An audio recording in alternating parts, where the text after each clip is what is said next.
Hey everyone. In this quick guide, I'm going to show you how to block and unblock email addresses in Gmail, just to help you clean up your inbox and keep things stress-free. So let's get into it. First, go ahead and open your Gmail account. If you're not signed in yet, just log in with your email and password. Pretty simple. Next, find the email from the person you want to block. Just click on the message to open it. Yeah, right like that. Inside the email, look for the three-dot menu in the top right corner of the message. Uh, Click on that and choose the option that says block.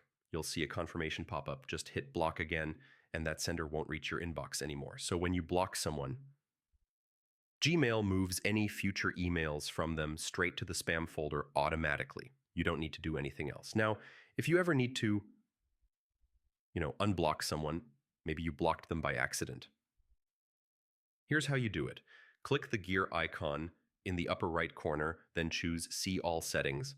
It'll open the full settings page. On the top menu, head over to the tab called Filters and Blocked Addresses. Scroll a bit and you'll see a list of everyone you've blocked. To unblock someone, just click the Unblock link beside their email, confirm it in the pop-up, and yeah, they can reach your inbox again. And that's pretty much it. You now know how to block and unblock email addresses in Gmail. Super handy for keeping your inbox clean and peaceful. Thanks for watching.